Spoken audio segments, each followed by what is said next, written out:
Thank you all for being here today. I appreciate your time. So we'll be talking about kind of a little bit higher level of a blueprint in terms of marketing strategies and understanding the different maybe terminology, different aspects here, different ideas that hopefully are helping your that should be helping your shop if you're not already implementing them.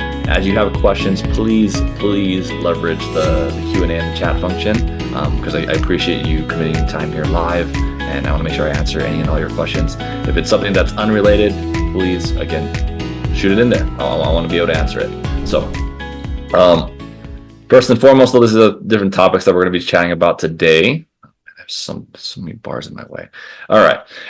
Understanding digital media, digital marketing landscape, kind of overall, optimizing your website at a base level, what that should look like. Leveraging social media and different aspects that you can leverage there, and kind of the importance that can be done. Implementing text message marketing if you haven't already, and just overall catering to your customers. So, all right. Hopefully that agenda makes sense. Sounds good. Again, let's dive right in. So first and foremost, we want to understand the digital marketing landscape and some of the different things I'm sure that bounce around, that fly around online, and it gets confusing at times. So we're going to try to simplify things for y'all today, and hopefully help you understand what's going on there. So learning the basics. So we're going to familiarize ourselves with the different concepts such as SEO, which stands for search engine optimization, content marketing, social media marketing, text message marketing, and just overall online advertising. And so for SEO, hopefully you know what it is by now. If you've never attended one of my webinars before, I mean, we talk about SEO a lot here. It's just the overall cornerstone foundation of your overall presence. If you're not optimized for Google, again, you're in a world of hurt, and you're just missing a huge opportunity to be had there. Maybe you're a shop that's like, oh, look at me, I've never had to market, and I rely on word of mouth, and that's all really good. And it's awesome when people have a great word of mouth aspect of their business. That means they do great service. But again, there's so many people that people aren't going to be sharing about their auto repair shop every single day and how amazing their experience was. Maybe if it was a bad experience, they'll make sure everyone knows about it in the neighborhood. But when it's really good, I mean, just like, yeah, it's a great auto repair shop. Maybe someone has to ask first. But now not everyone's going to go out of their way and ask. They're just going to type it in Google. That's where we want to make sure that aspect is done much better, and that's where we want to be optimized. All right. So we're going to dive into kind of that overall first topic there. But this is our digital dominance method. So these are different aspects of online marketing that we believe when they're locked in. New customers coming in, and more when they're coming back. And so today we're kind of be highlighting most of these just again at a high level aspect of what overall you should be looking at, should be doing, should be checking on if someone else is managing it for you, just to ensure again that you have the right aspect set in place. Okay. So, but first and foremost, we are going to identify your target audience. So it's a little bit of a action item here. So if you have a piece of paper or you want to open up a note section on your computer, please go ahead and do so. But we are going to define what your ideal customer looks like.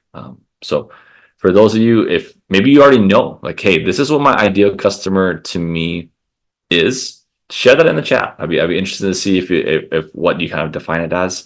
For example, some people are like, you know what, our customer base tends to be a lot more female leaning, and it's a family with a little bit of an older family, maybe with teenagers. They have 3 cars and they're coming in a couple times a year. Like that's what I want you guys to start thinking about it at that level. So when you start understanding who your customer is, now you can put yourself in their shoes and how you need to market to them. You're not marketing it just the way that you feel like it. Feelings don't mean anything really if no calls are coming in. So we want to make sure you're understanding what your particular demographic is, where they're situated, where they're located. Maybe they're like, you know what? There's no one within a mile of me. Like within a mile of me is not what I want. It's in the outskirts a little bit, and these are the zip codes, and like that's what you want to understand in terms of their behaviors. Like, is it going to be people that are blue collar? Is it going to be people that are white collar? Like it's going to be a blend of where you're from, how that's going to be, but you want to make sure that's defined.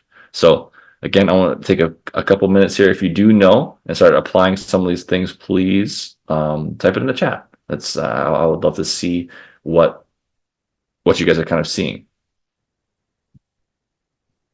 maybe to make it easier, like how many of you, if you want to put a 1 in the chat, if you would say that you have more female customers than male customers, and throw a 2 in the chat if you're the other way around.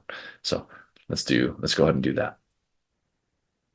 All right, so we got some 1s. Yeah, that's the kind of expected. Got a couple of 2s in there. But yeah, they got even more. So got a bunch of 1s coming through. Got some people typing in 50-50. So those are good. Yeah, I think that's kind of what we'd be expecting and seeing. It's kind of a good blend of it.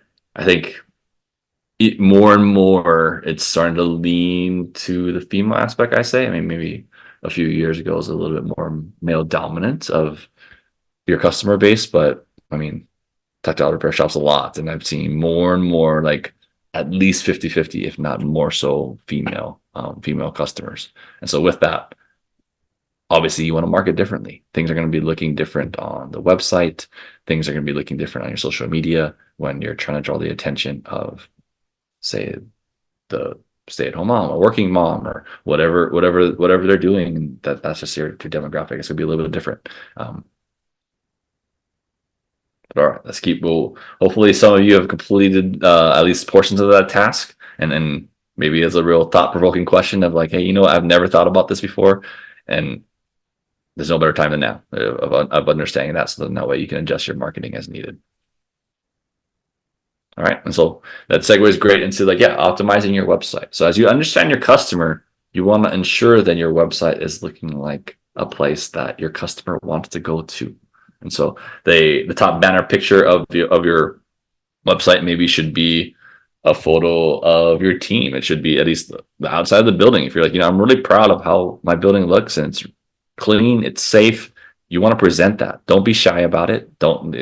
It's not boasting. Like, again, you want to display those things. So that way, say if a female customer is typing it in and they're like, yep, this feels like definitely a safe place I want to take our cars to as a family. And going down that journey. So someone mentioned that they mostly use their Facebook insights and they need more help with looking at Google Analytics. And so that's a great point. There's going to be different demographics from different places. Google Analytics is definitely going to display more of how people are coming to the website and what's coming there.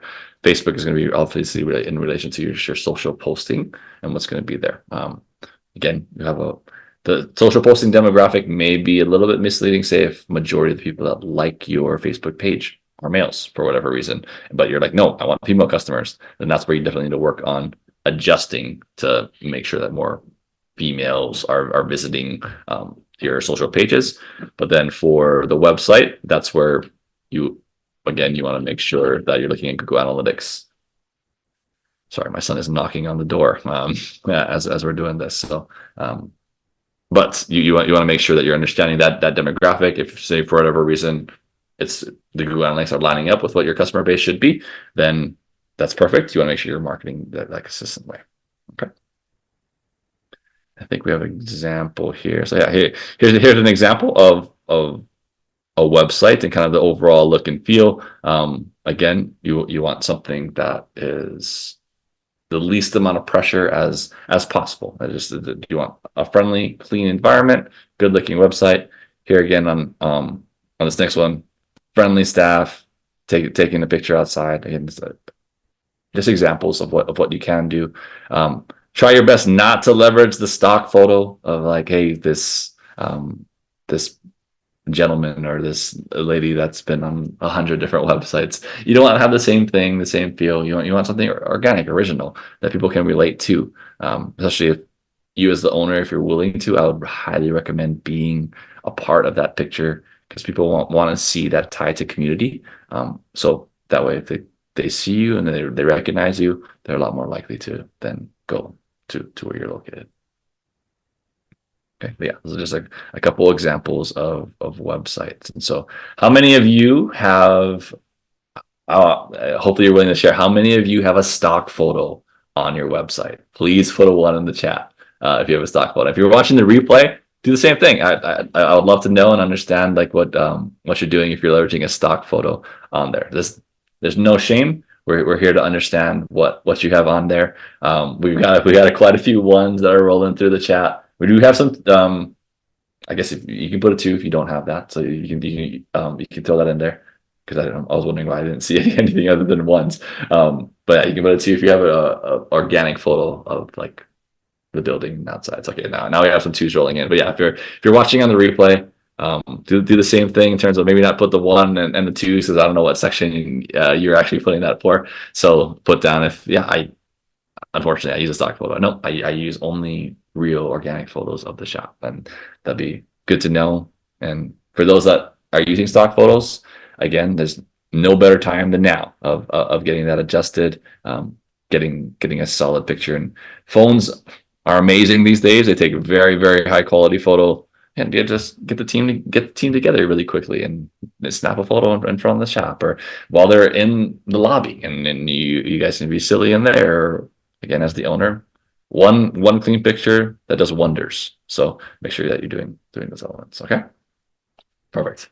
So now that will go into kind of optimizing your site for search so for SEO. So the website in of itself, sometimes people ask me in terms of like, okay, why do I even need a website if and no one really goes on there very long? They actually look at their Google Analytics and they see that people are on my website for like a minute at most, maybe a minute and a half.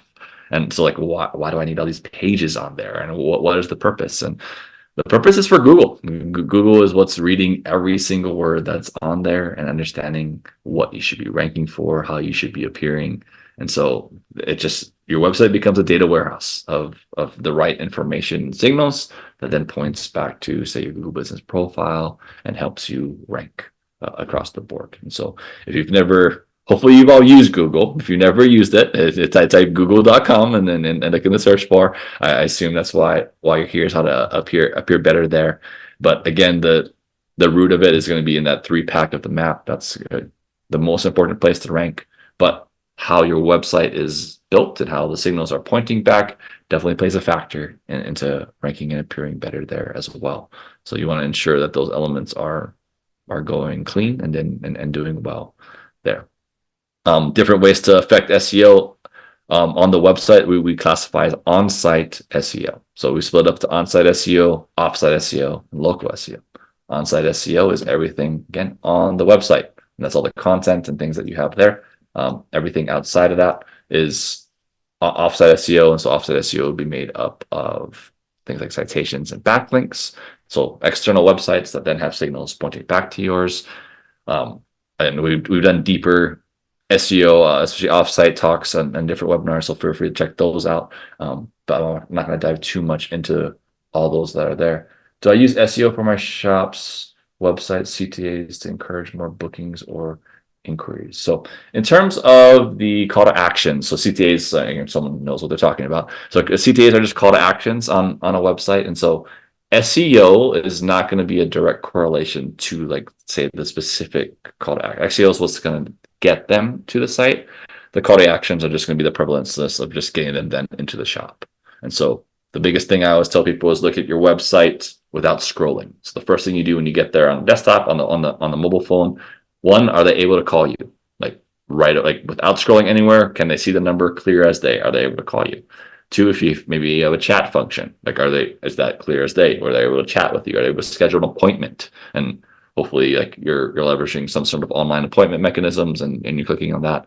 Make sure that you have that on there. So again, ease of use. You don't want to make it difficult for someone to figure out how to get their car to you. You want a very easy, simple format without even scrolling, not even thinking like, yep, this is where I need to go. Like, it got me to the website.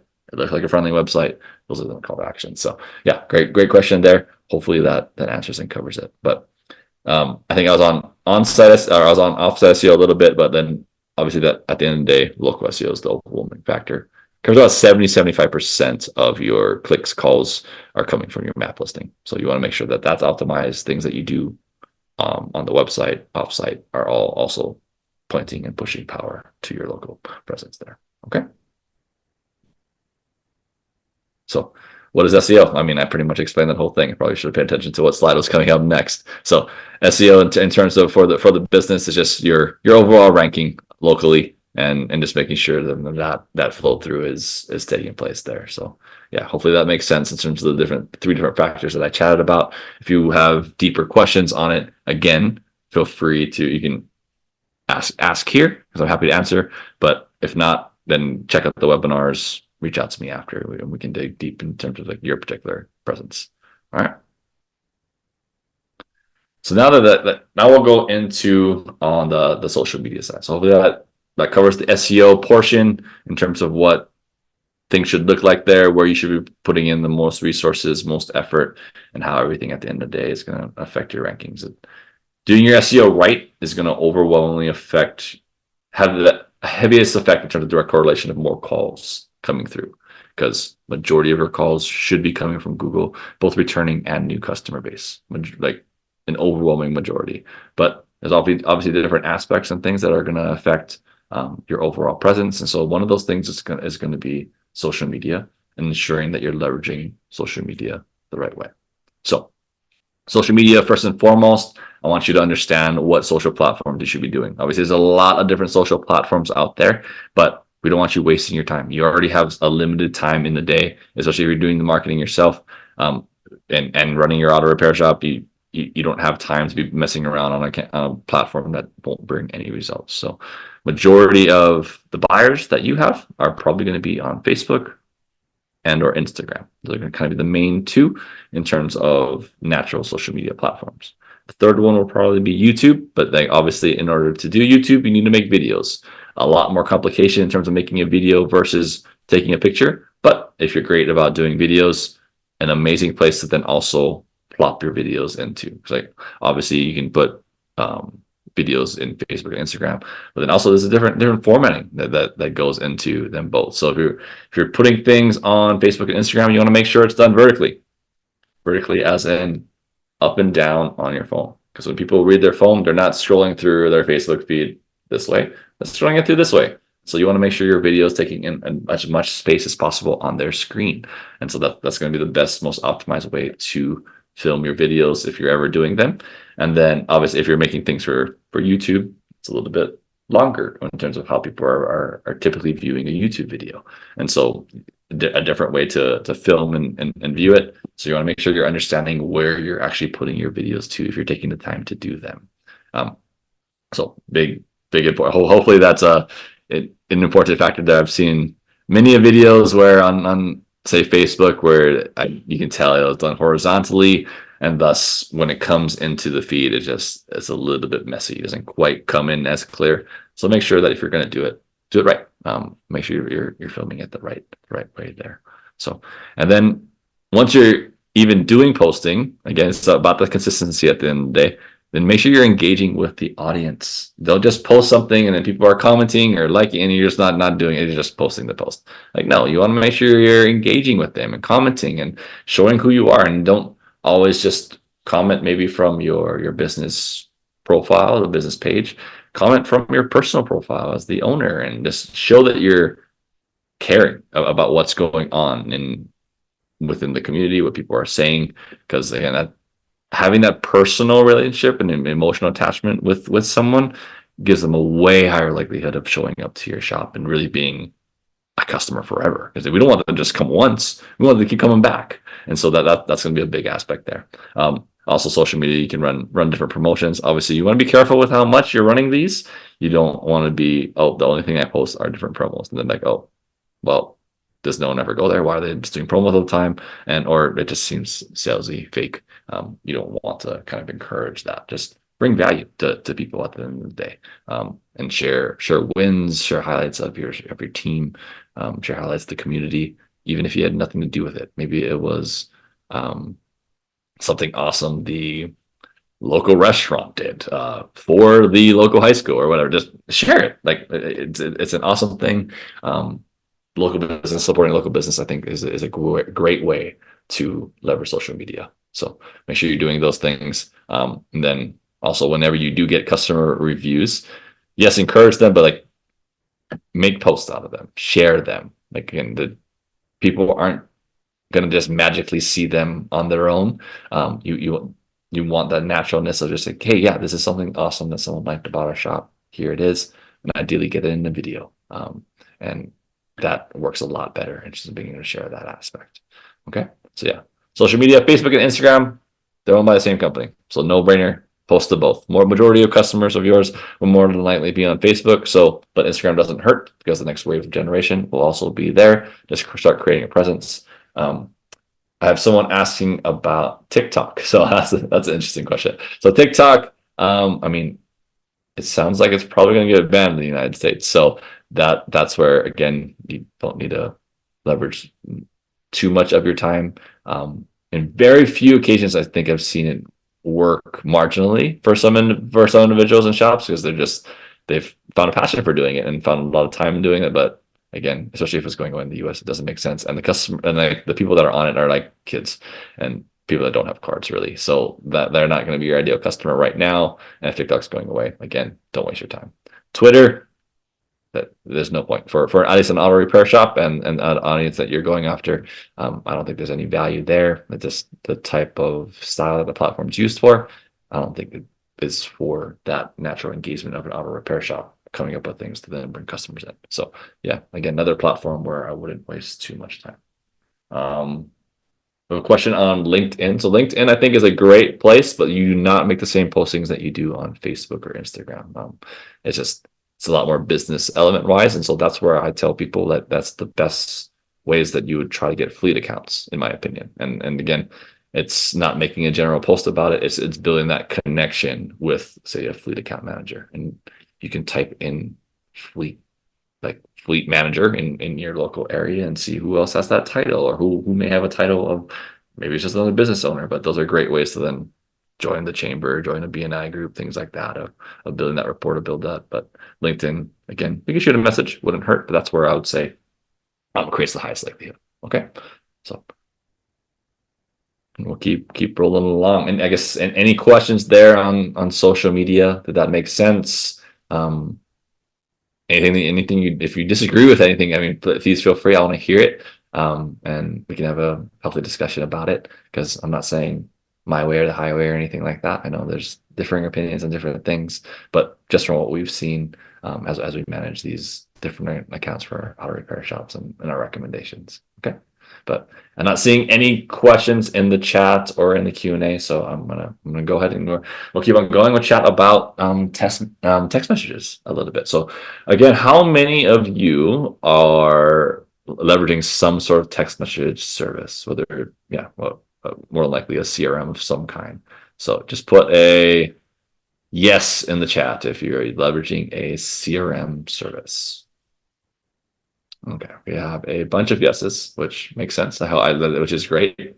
A couple people have put no, which I would highly recommend using something in terms of the CRM. Like we do have one, but again, you want to make sure that you're reaching your customers in the most convenient way, which this day and age, everyone loves staring at their phone. So what better way than a text to just pop it right there?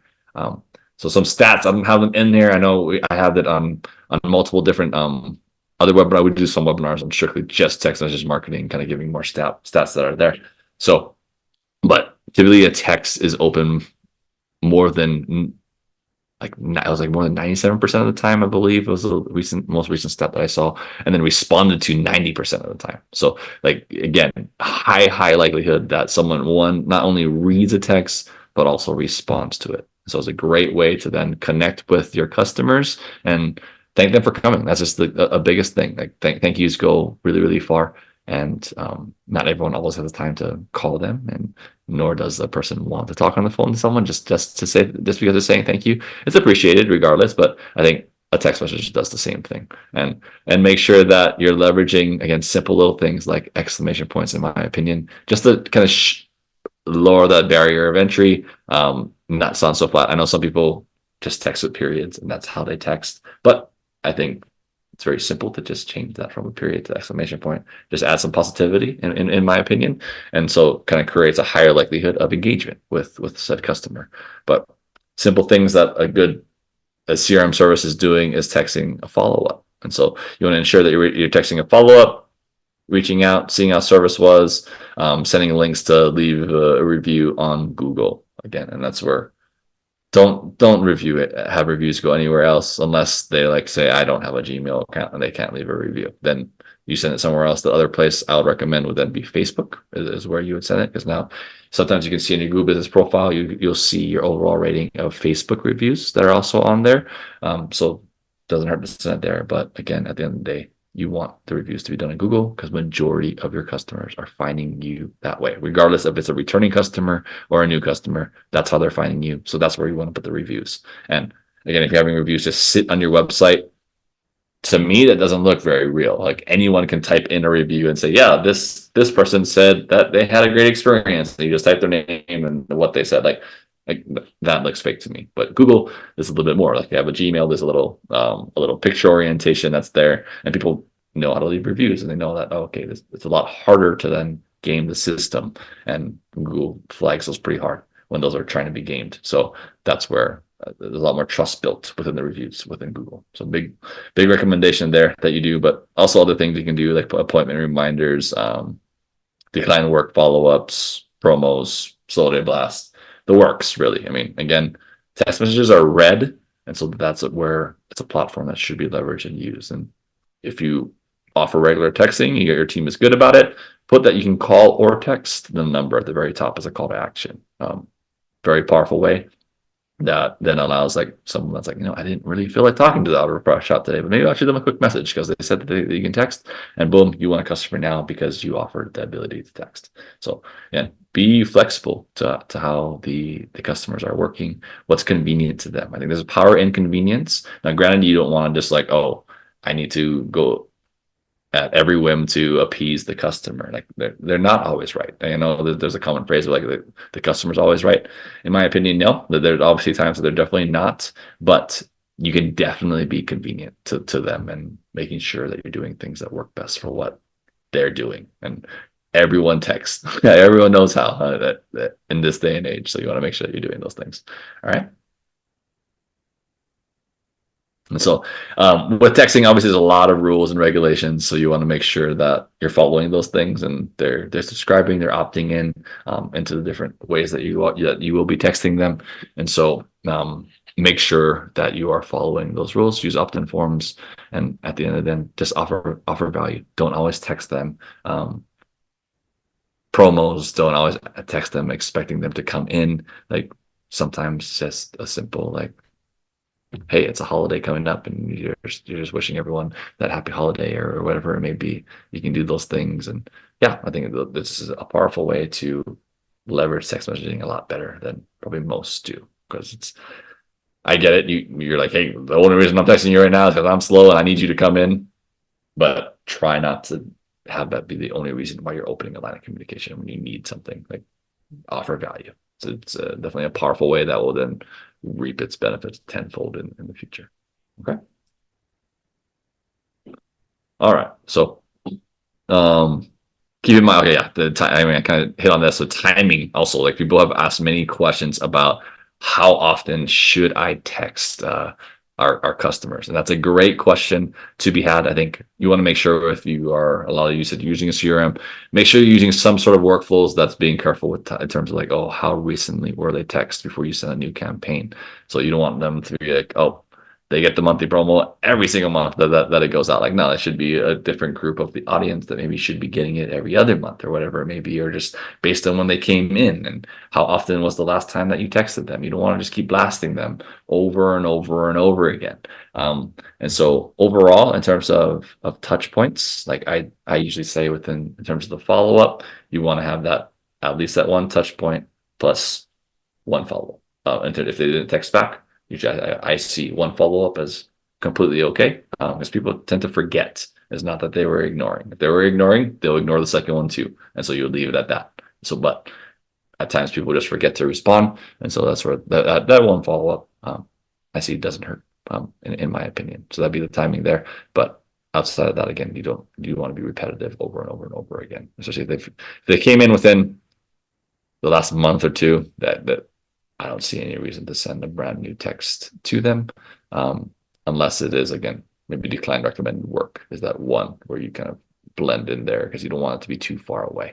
So yeah, that's what I'd say, but always analyze and adjust. Again, how I'm explaining it may not be the perfect way for your shop and how it's working.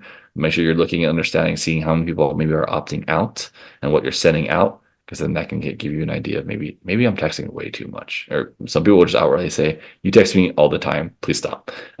Then definitely lower the amount of threshold that you're sending out. Okay, perfect.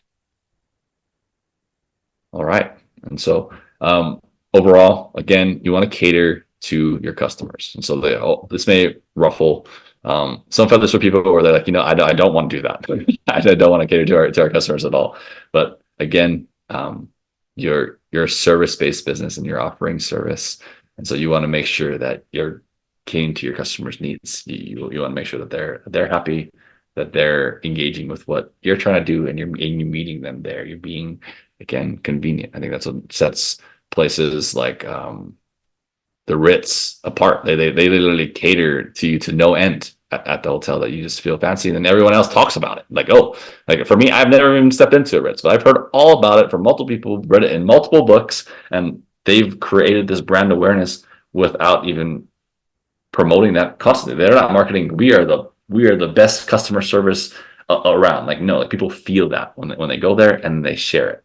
And so if you go above and beyond, cater with them, then again, we're talking about local community that you're trying to win, and that can go so far with people. And like simple things like Chick-fil-A, like they just say my pleasure for every single thing, and you start to feel a little bit special. It's a little bit unique, and you just know that the customer service that you're going to get is above and beyond. And so that's what you want to try to do as you're looking at your overall kind of experience there, but with just overall presentation online.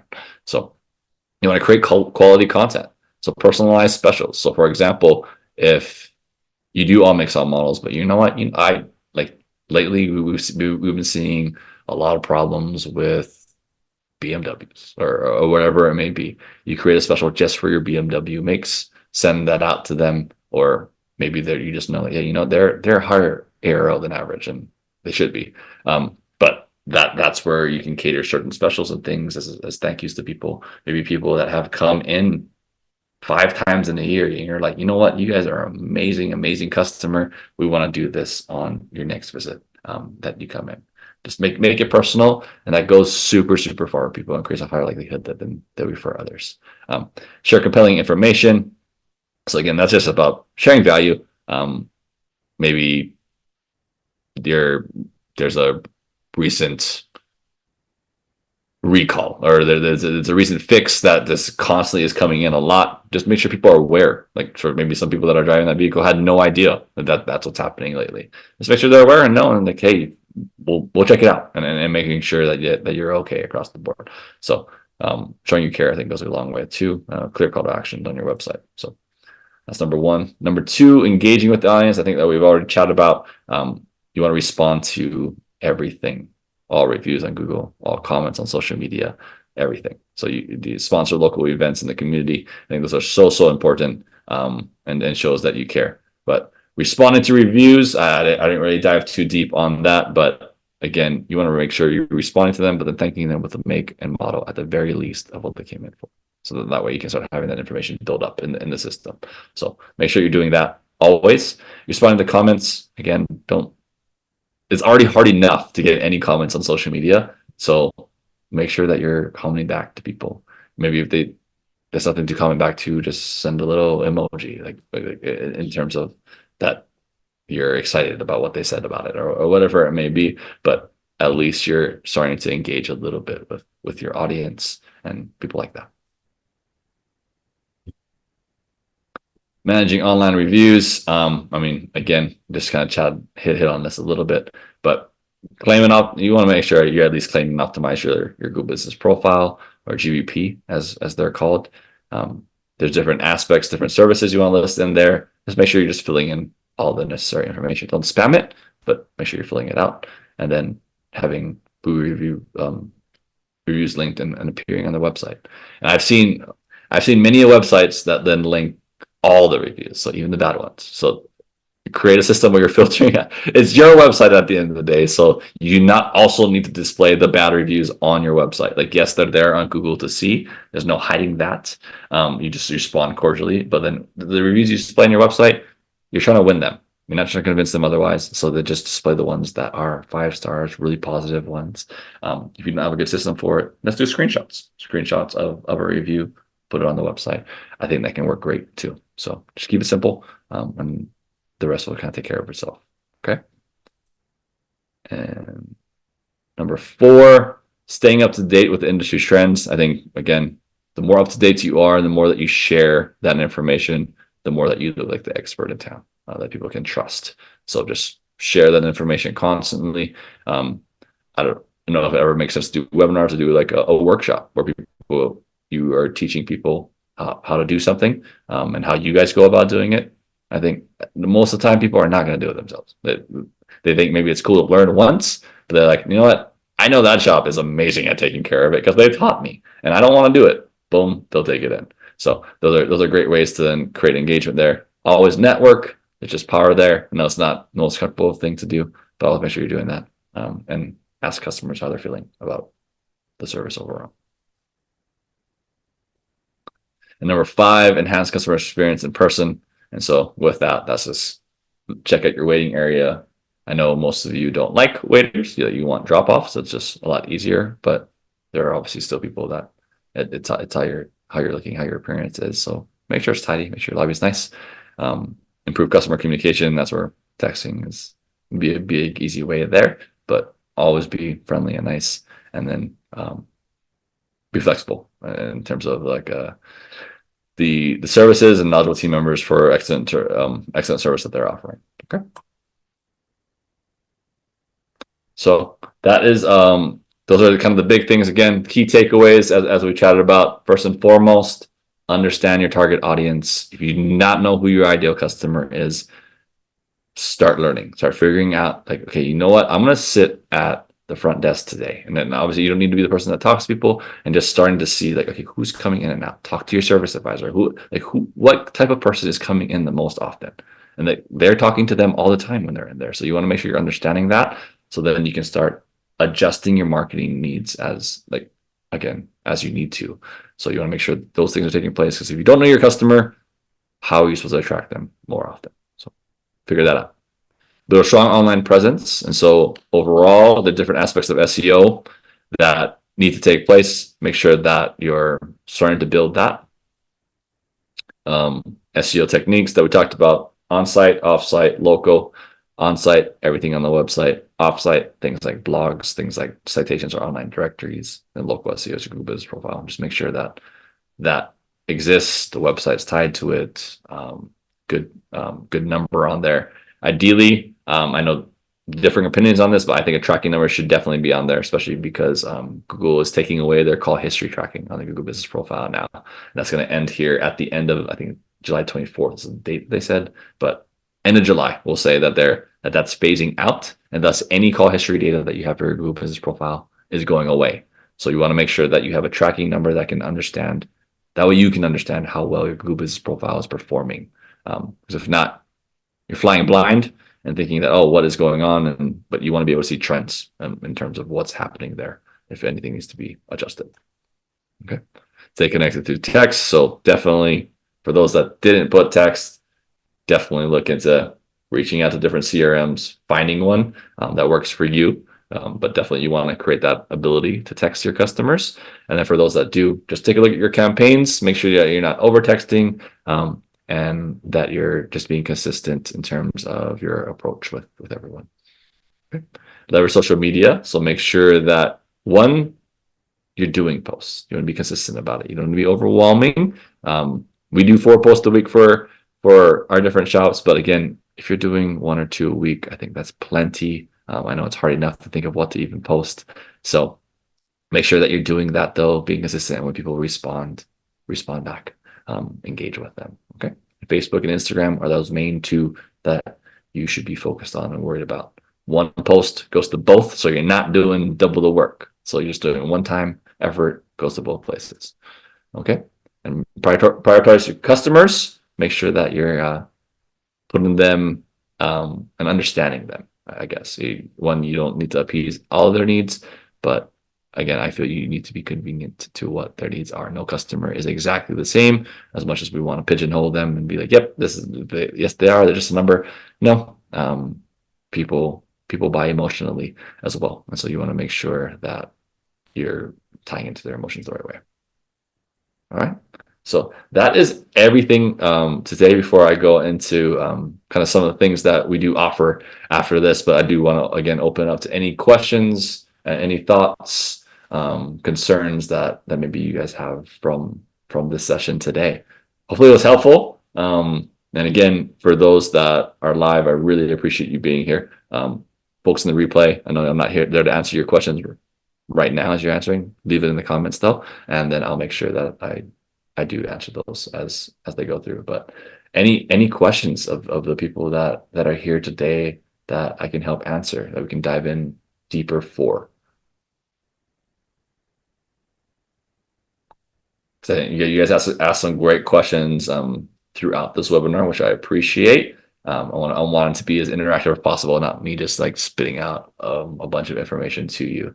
So again, hopefully that was helpful. I'll keep peeking at the Q&A as we go on, but I want to make sure that we knock these portions out. But we do offer a free strategy session. So in terms of reviewing what you have going on personally for your shop and your online presence. I know we talked very high level today in terms of what you have going on, but if you want to see like, you know what, I want to know how my SEO is doing, or I want to see like what you think of like my social media presence and what that looks like, book a meeting with us. We'd love to see and analyze you in particular and give you some value out of it, regardless of what we're doing there, and showing you results and rankings and things like that. Okay, so you can call us there at that number, email us, go to our website, book a meeting, or you can scan this QR code that's here as well. That should be able to book a meeting as well. I think the QR code is on like every single slide, so you should be able to do that there.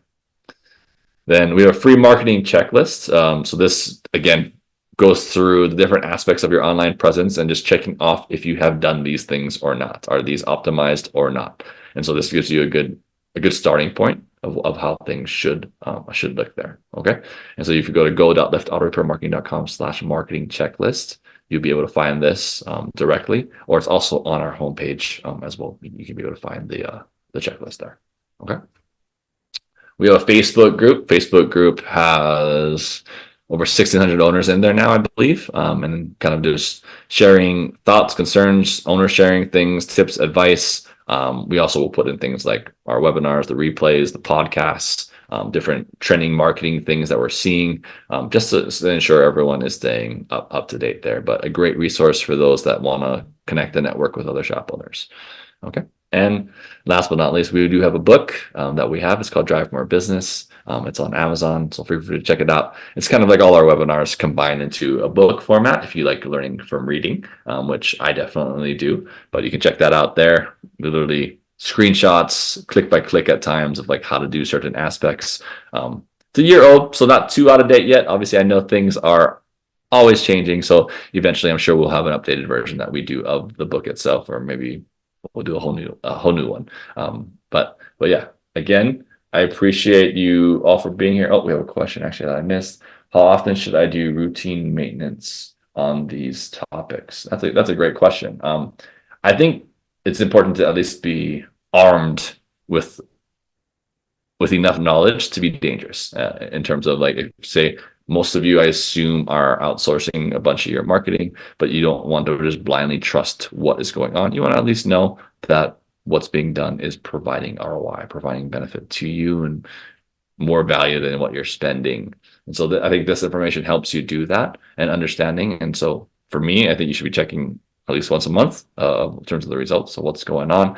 Anything more than that, things start to fade away and maybe just start to be forgotten and not important. And marketing is a constant wheel that should be turning, regardless of how busy you are.